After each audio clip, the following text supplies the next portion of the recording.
Oh yes. Oh, how awesome the Nemesis looks. Resident Evil 3. Yeah, another remake of a beloved classic from the first PS1 titles. It is making a comeback, ladies and gentlemen. Hi. Thanks for watching. Welcome, everyone. Before I start this video on covering my opinions of the game, please make sure to leave a like, leave a comment, subscribe, and maybe share with a friend. Hey, you know what? Maybe they might be like-minded boomers like myself and might think the same way that I do. Who knows? Maybe even some of the new crowd might actually agree with me on this one if they actually played the classic like I did when I was a young punk kid. No offense, but that's just a fact. Anyway, back to this.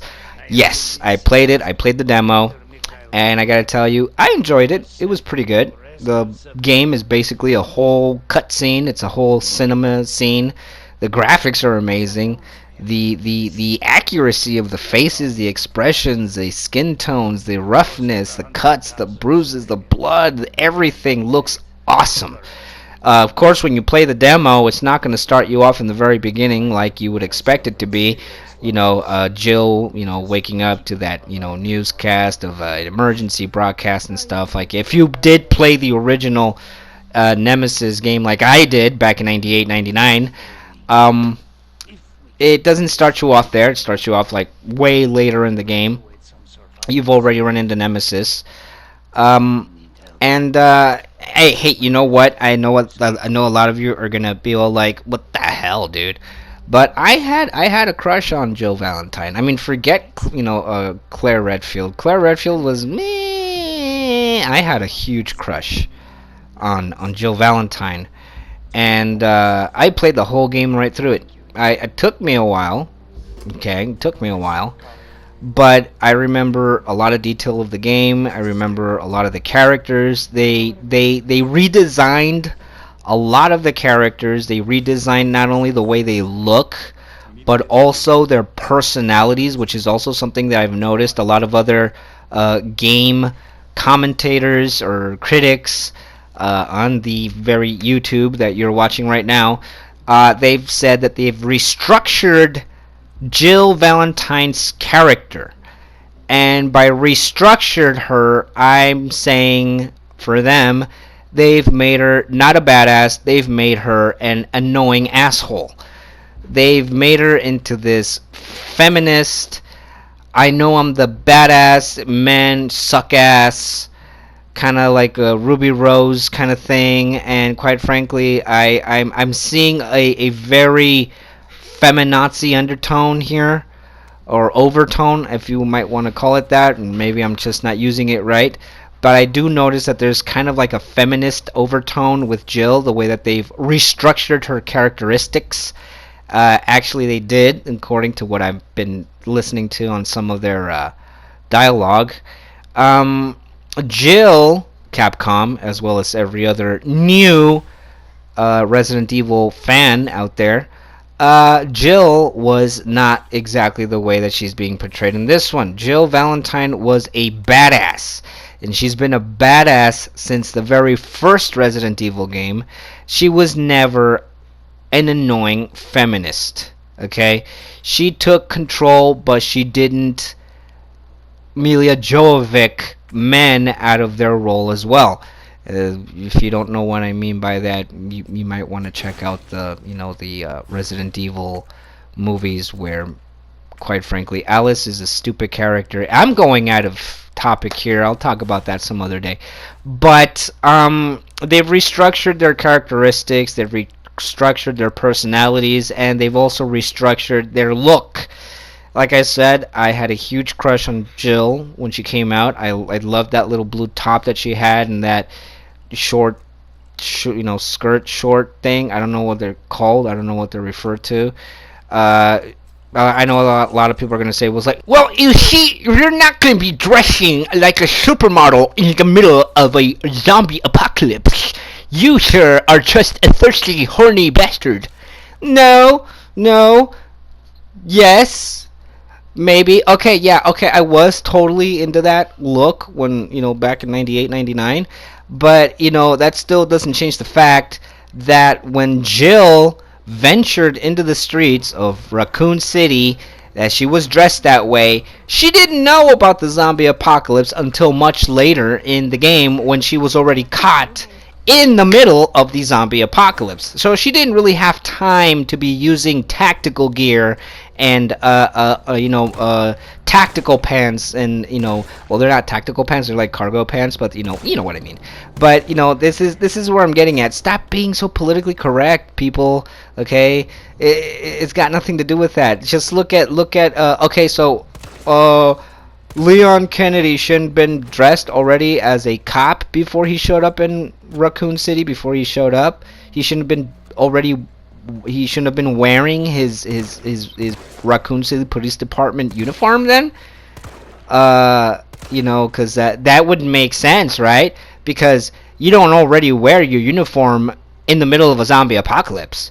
Same goes with Claire Redfield, and they totally screwed up her outfit as well. I didn't like the way they made her look either. They got a thing about making female characters look butchy now, don't they?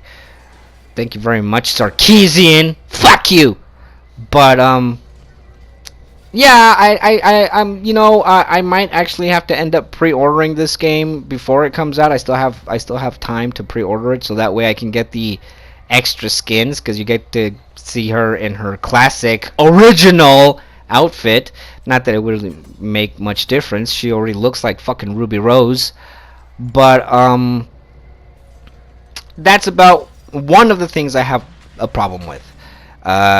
Carlos looks like some sort of fucking male model. Oh, but they can over-sexualize that character with that flowy, curly hair and the muscles and him being all sweaty and shit. Oh no, they can overly sexualize the guy, but not the female. No, the female, you have to make her look like fucking Ruby Rose and not even remotely sexually appealing to the eye.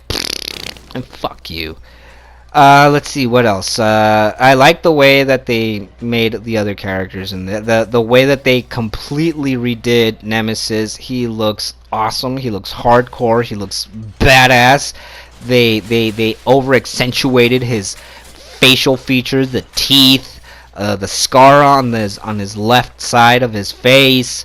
He's I don't know if he's carrying around his minigun anymore, but I think they switched it for a flamethrower. He still carries around his missile launcher, I think. I've seen in some of the trailers. I'm glad they left that there. He looks awesome. He looks awesome in this game. I'm glad they didn't restructure his characteristics. The guy would be a total snowflake. But I guess when it comes to that, I have a problem with. Now, another thing I have a problem with, Capcom, if you're watching, and if you've been, able to put up with my commentary over the way that you restructured Jill, if you haven't already, switched off my video, one of the things that I still have a problem with, and I've had a problem with this since fucking the first Resident Evil game, the blows to the head. And by blows to the head, I mean the amount of rounds that go into a zombie's head. Obviously, it's not going to be comparable to the first Resident Evil games that came out on PS1 because you couldn't aim. It just randomly shot, so I guess I had some sort of hidden RPG function in there when it came out. But now that you're able to aim down the sights of a gun through the third-person, mechanics, I still can't help to wonder why it takes 3 to 4 rounds to the temple of a zombie before you take him down. Most of the time I've noticed that I've taken him down and they still manage to get up somehow after they've had said 3 to 4 rounds in the head. Doesn't make sense. I would really like that to be fixed also, Capcom, because the aiming ability is already difficult as it is, with the zombies swaying back and forth side to side and even lunging at you, which is another part that I'm getting to, Capcom, is the dodge mechanic. We can all thank the previous Resident Evil games for that, because before there was no dodge ability in Resident Evil titles. We can actually thank that to Operation Raccoon City and Resident Evil 6, which all the fans of Resident Evil seem to have a problem with, even though Resident Evil 6 is actually a really good game, and while all of a sudden they seem to say that Resident Evil 6 wasn't that great, they screwed up on the characters and the way that they mixed up all the different types of zombies and, you know, bioweapons and blah blah blah blah blah, and I don't like the way they made Leon, and I don't like the way they made Chris, and blah blah blah blah blah, blah. Whatever. We can thank those games for that dodge ability that Jill has, which is still kind of limited because it's just dodging. You're not actually rolling away from the zombies, or there's no takedown move that you can use against the zombies. You know, like bump him with your shoulder, push him back. I think they should have worked on that also. The part where you get bitten by a zombie, you mash down the X button, and even when you do it, they still take a huge bite out of you. That doesn't make sense, Capcom. That's something that you really need to fix. When you actually successfully mash down the X in order to fend off the so-said zombie, it should spare you from a bite. It should spare you from a single bite, okay? You shouldn't have to go through that and lose your health right in the middle of the whole thing. Once you mash down that X button, that should have been more than enough. Jill should be able to knock him out of the way and run, or semi-dodge, because that's what I'm calling it. I'm calling it a semi-dodge. Also, another thing that I have a problem with, Capcom, is the... How can I say this? The Bowie knife, the tactical knife. Capcom, really, this is stupid. Maybe you should have just taken it out indefinitely, because it doesn't work, or maybe it doesn't work fully in the demo. Maybe it'll be better in the full release. Who knows? But even in Operation Raccoon City and even in Resident Evil 6, the characters that you used, they had more than an option on how to defend themselves in close quarter combat scenarios. They can roundhouse punch, uppercut, things like that. Here it just seems that Jill is a moron. You made Jill into a moron that, unless she has a pistol, she can't really do anything. Despite the fact that she's a member of STARS, Special Rescues and Tactics. Or actually, no, sorry, I digress from that part. Special Tactics and Rescue. Sorry about that. You would think that someone in the position as Jill Valentine, as well as Chris Redfield and all the other ones, including Alan Wesker, that they were trained in hand-to-hand combat, not only to the point where they can actually defend themselves without a weapon. Okay? Here, it seems as if Jill is completely helpless. You're trying to make her look independent and strong, and you're trying to make her a strong feminine. You're trying to make her a femme fatale, yet she can't take down a zombie unless she has her pistol with her. Yeah, what's up with that? Seriously, like, she can't fight off a zombie unless she has a pistol, and even with her tactical knife, she still has trouble, like, fighting these guys off. Really?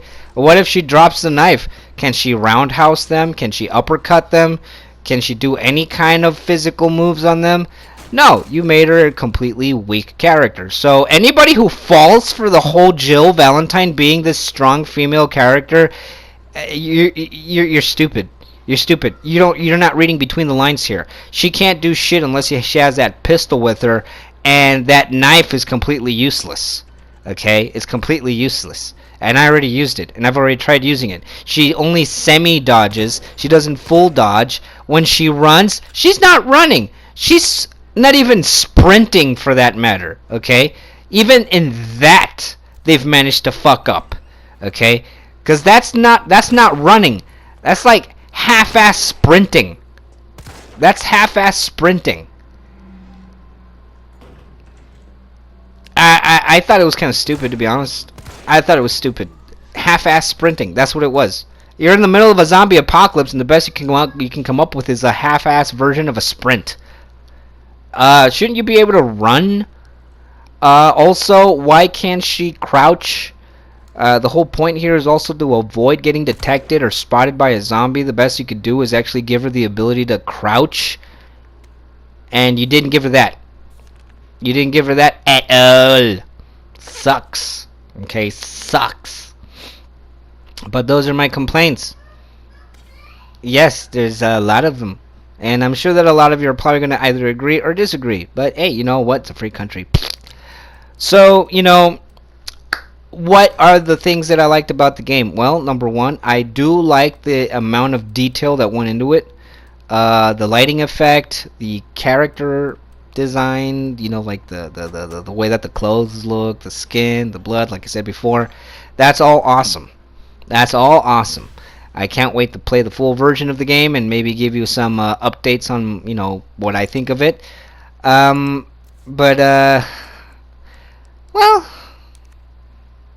I still need to get Resident Evil 2.